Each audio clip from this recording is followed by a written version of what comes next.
Hello everybody, Shotgun 1000 here reporting for duty. Welcome back to another episode of Pokemon Legends Arceus. In the last episode, we did say that we was going to be doing the Follow quest, but then we got sidetracked, realizing that we had Operation Daybreak, otherwise known as a side quest involving massive mass outbreaks, which is more of a top priority than the post-game quest involving Follow. And off camera, I tried filling in the Pokedex as much as I possibly could. I have done it up to 199 caught. The only ones that I am missing so far, believe it or not, yeah, I actually managed to catch a Cyndaquil yesterday. In fact, I actually shared some things while I was just doing it. Because here,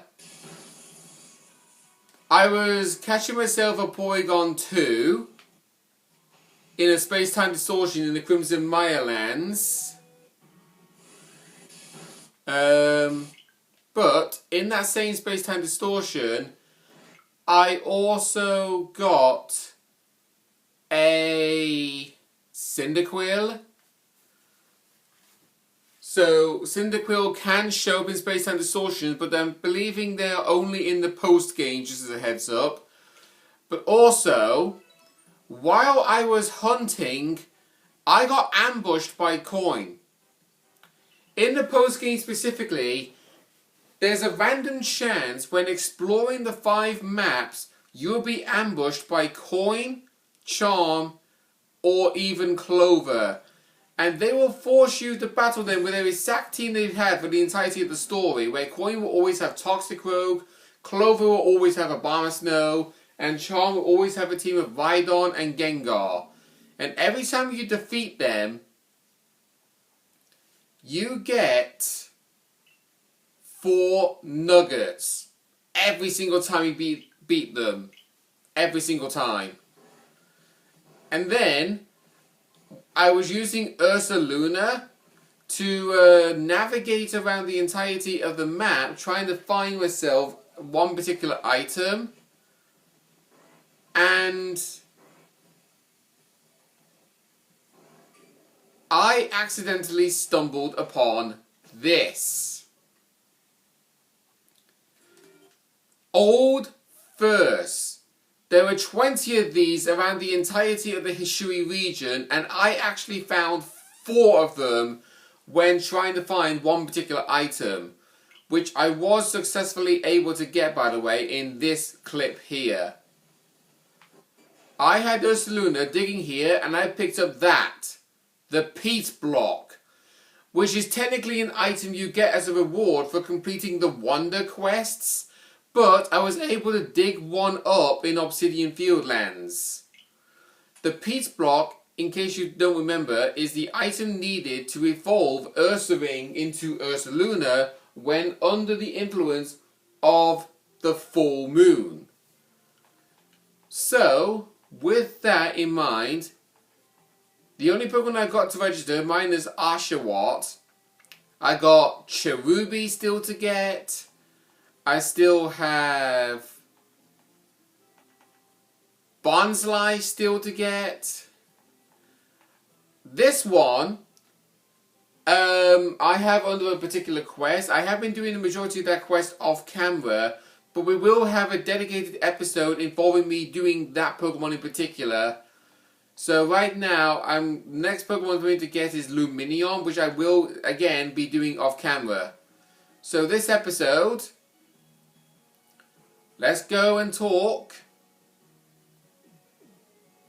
to these 2. I tried my hardest to avoid interacting with them because they interact with you the moment that you walk close to them. So, we're going to be tackling this quest even further now. Oh, hello, Mistress Killer is waiting for you. Come on in.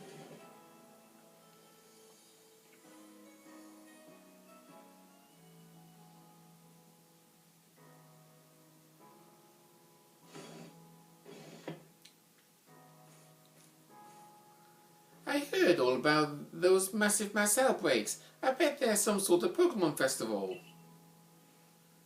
It's like what I heard from a customer who came here from Johto. Apparently, on nights with a full moon, Clefairy get together and dance. It's basically a gathering of Pokemon that only happens when certain conditions are met. Sounds pretty similar to massive mass outbreaks, don't you think? So, massive mass outbreaks could be a festival for Pokemon to enjoy the rainstorms. You really think so? It seems to me that you're still biting your tongue, Arizu. Have you heard anything else? Well, I did hear something weird from a Diamond Clan friend of mine. What was it? They said they saw a mass outbreak of alphas in the Crimson Mirelands. But seriously, do alphas ever gather in groups? My friend must have made a mistake, right? Alphas grouping together? If this is part of a massive mass outbreak, it sounds dangerous. Even the Lady of the Ridge would be no match for a mass outbreak of alphas. It's natural to worry about the unknown. That's why Bella is investigating this for us, no? To put our concerns to rest? I don't know if actually I did the exact same voice for Caliber as I did last episode, but I definitely know it was a lot different than the first time I pretended to talk as her when we met for the very first time. So, our next quest is to search the massive mass outbreak in the Crimson Mirelands.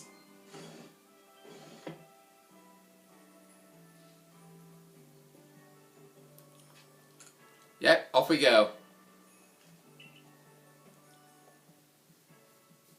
Now, I am hoping that I do get a mass outbreak involving Bonsly here, because that's the only way for you to get a Bonsly in this game, is by a massive mass outbreak.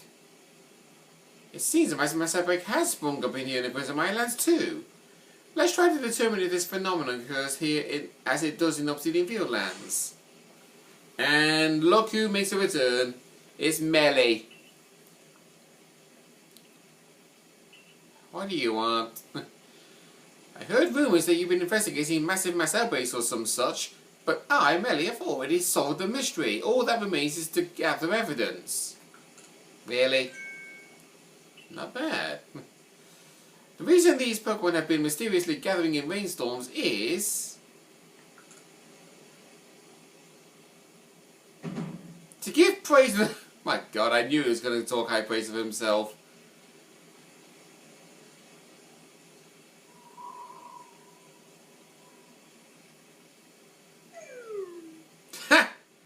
And there's the dead-eye stare. But upon meeting Melly here, Melly will actually give us something that will be relatively helpful for massive mass outbreaks. He will give us Argwoth berries. The reason why these are helpful once Melly leaves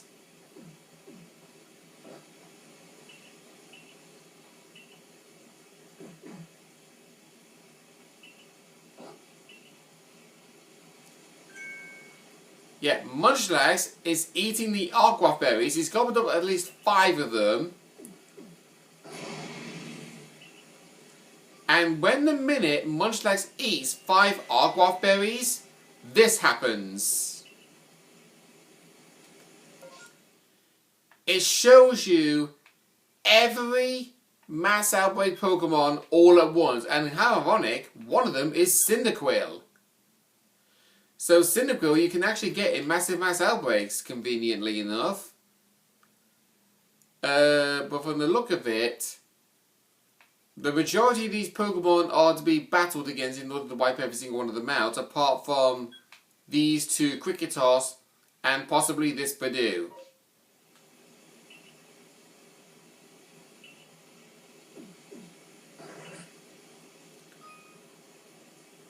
So, while massive mass outbreaks are ongoing, you can give Argwoth berries to Mai's Munchlax to find out what Pokemon are appearing at each mass outbreak location. Pokemon icons with a sparkle mark the locations of special mass outbreaks, while those with a berry indicate mass outbreaks where you may be able to receive Argwath berries as a reward for wiping out each individual Pokemon. This is what I was talking about in the last episode. You can have plain mass outbreak or mass outbreak, a gold star one where it's like, oh, you get a mass outbreak of one Pokemon, then you get a mass outbreak over that mass outbreak when they've all been wiped out, or you can just get a mass outbreak where you just get Argwath berries as a reward. So, we're going to be running around to the Pokemon that we can easily scare, the Kricketot.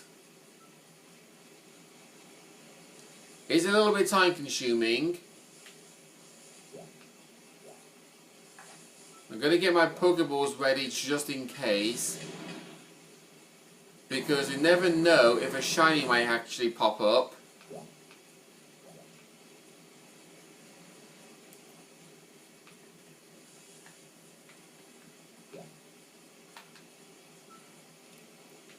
Come on, Kricketot, run away please. Oh, there's another one over there. How did he get over there?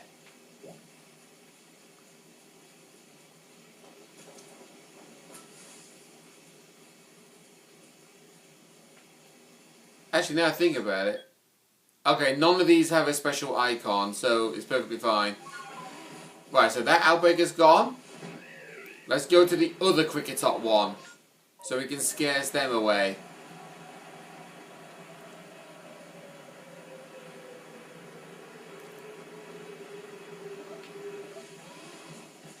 Let's see, they're in the middle of the bog. Around here.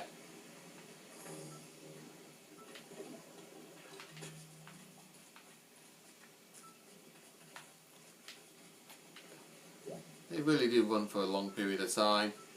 It should be an instant... Oh! They run for like 2 seconds and then they instantly run away, but they run away for like 7 seconds.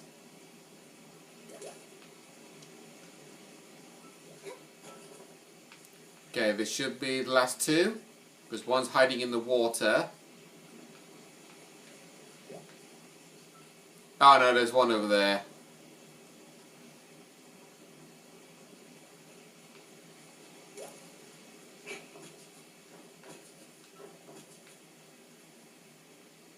Come on. Run away, please. There we go. Now we've immediately got one left. So we're going to quickly run over to the Bronzor, sorry. Okay. No shiny there. But that's fine, because I'm not really a massive fan of shiny Bronzor. Considering the fact that there's literally 3 Bronzor outbreaks, why would I want to waste my time with at least one of them? It's a bit stupid.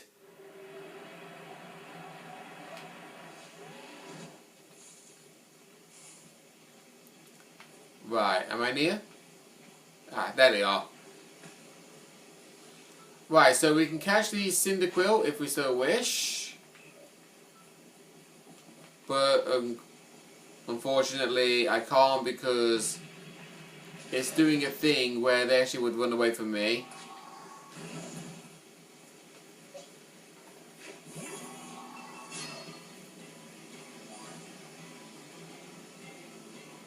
Okay, there we go. Right, so he's ran away.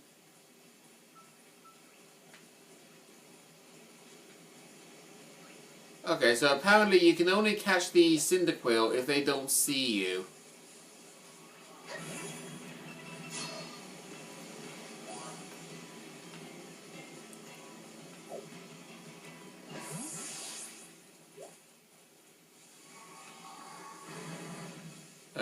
Right.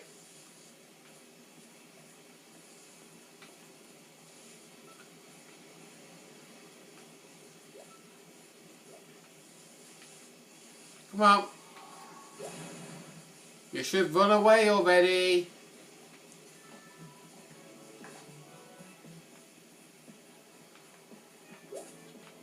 Thank you. Right, now just for curiosity's sake, let's have a look at the other mass outbreaks, see what's happening there.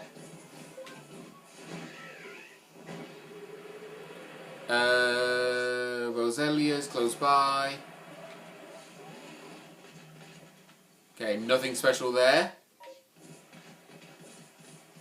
But yeah, I actually would say, I have found shinies in massive mass outbreaks more often than regular mass outbreaks, but the problem is, you're more likely to get shinies from a plain mass outbreak than you are with a massive mass outbreak with the shiny odds. So like, if I was to load up the page of the shiny odds for Legends Arceus right now, that is of course if the internet does not take forever to load like it usually does.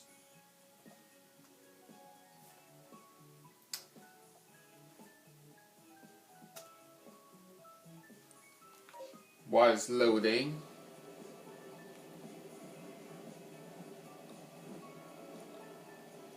Okay, should be down here, okay. Right, just plain Ghastlies. So yeah, okay. So the massive mass outbreak odds compared to a regular mass outbreak odds. If you was to get a shiny from a massive mass outbreak, the odds are between 1 in 335 for a base, 1 in 293 for a research level 10, 1 in 256 for research level perfect, 1 in 241 for level 10 research level plus shiny charm, and 1 in 216 when perfect Pokedex and shiny charm. But for regular mass outbreak, base odds are 1 in 158. Then next level up is 1 in 152. Then next one is 1 in 141. Then next one is 1 in 137. Then the last one is 1 in 128. So every single mass outbreak, just plain mass outbreak, has under 1 in 160 odd of being a shiny. Whereas massive mass outbreak, the lowest odds is 100 in 216 to the highest of being 135.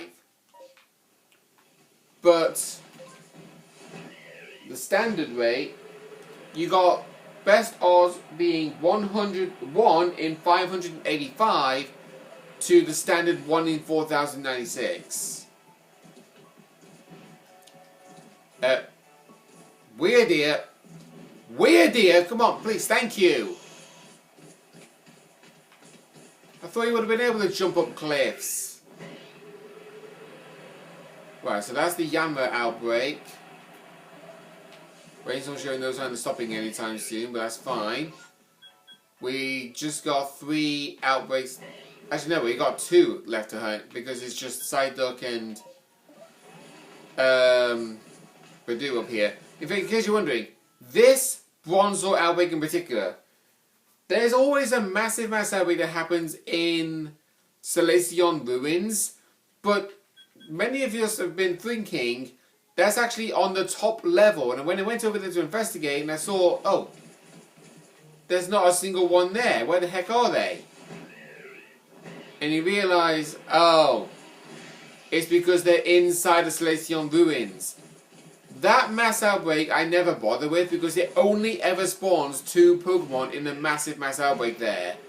Bronzor being one of them, the other being unknown. And I have taken the liberty of catching one unknown in particular, but I'll tell you where it's located. The location of the first unknown and also only unknown that I caught, where the diamond settlement is sat on the rooftop of one of the tents. Oh, here's Irida. I hear you finished your investigation in the Crimson Mirelands. Well done, Bella. Irida is here to help us.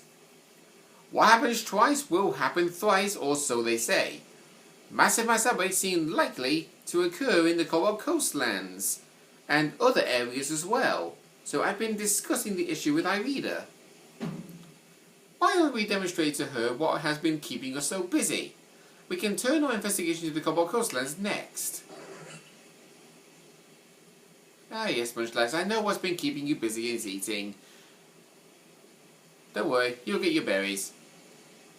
But I still wonder, what lies behind Munchlax's strange reaction to eating Arcroft berries? How does he know which Pokemon are gathering where during a massive mass outbreak occurs? Perhaps. Hopefully our investigations will shed some light on this mystery. Well, let me offer you a hand. I've learned some things about massive mass outbreaks myself. I knew the leader of the Pokemon could help us. Mysterious goings-on in past history piqued my interest after all. And on top of that, we're friends. I will always come if you ask for help. We've seen each other around before, but after talking more at the Harmony Festival, we found we agreed on a lot of things. Such as how exactly we think Adaman is doing as a leader. Ha! And we decided that we'd help each other out, despite being from different clans. Anyway, that's how I got involved with the investigation in the coastlands. And I heard from Ishkan and Lena that they both seen something that was like a mass outbreak but stranger. What are your thoughts on these mass outbreaks? I cannot do this anymore. Well, I wonder about the cause of Pokemon to flock together this way. But has there been some shift in space because of Mighty Palkia's appearance? I'd certainly be glad to have more Pokemon around if it would help Hisui flourish. But it's too early to conclude. It's all for the best. Hordes of strong Pokemon could be dangerous. I'll be sure to warn Lena to be careful too. I'll head to Jubilee Village once I've wrapped up a few things here. We can meet at the front gate when it's time to set up our next investigation. So we've done that. But before I leave, I'm going to deposit my entire team again, because we're at the place where we meet Adaman, so we might as well have a little chat with him. But of course, I did pick up some experience candies, so might as well use them up. They're the only ones I got in my inventory, unfortunately. Actually, hang on. Change moves around. Let's go Dragon Pulse there. Earth Power there. And Flash Cannon here. I will keep his signature move Roar Time.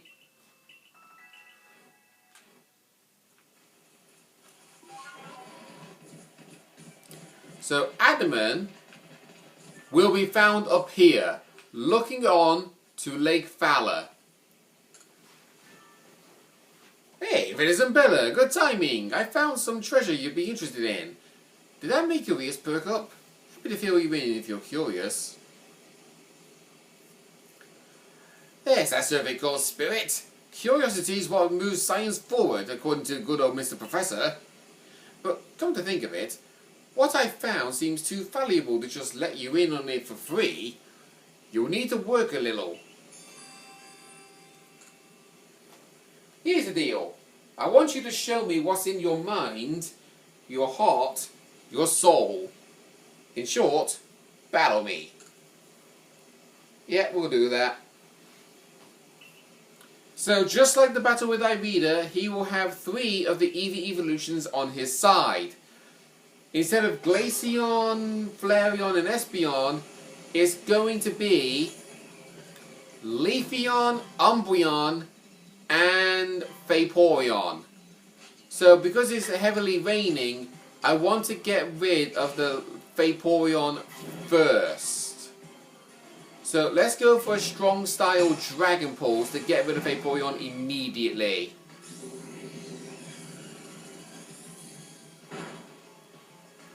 That wasn't enough.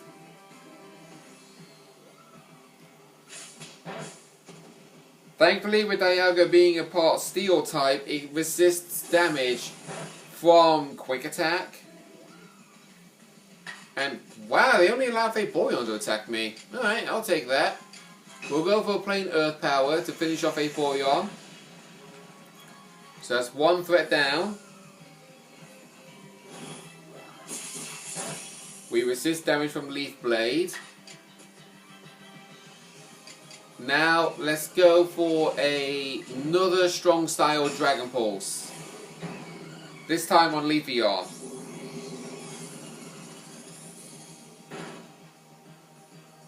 And in case you're wondering, Leafeon is actually more physically defensive than implied.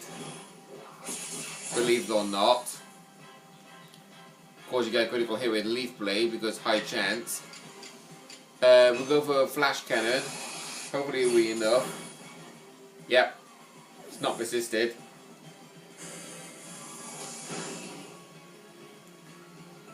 And then just for the sake of it,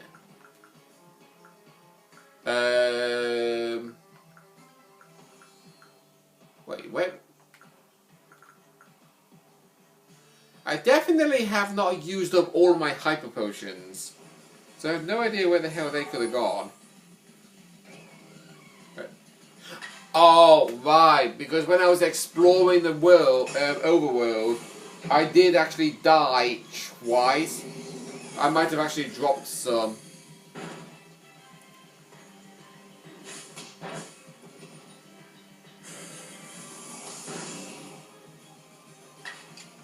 And then breaking the Flash Cannon and then it should be over.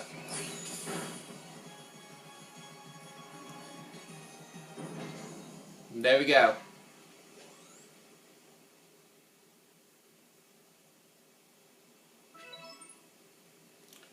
You're really something, and I'm a man of my word, so here's that treasure.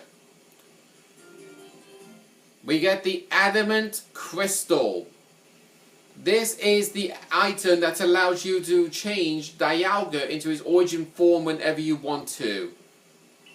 So you can use both Origin Dialga and Origin Palkia in this game if you so wish. So with that, that's everything we have to do in the Crimson Mirelands, sorry. I'm not going to bother using the Adamant Crystal on Dialga. We're just going to store him in there. Get my team back out. And then I'm going to end things off for this episode. So next time on Legends Arceus, we are going to be going to the Cobalt Coastlands to find out mass outbreaks there.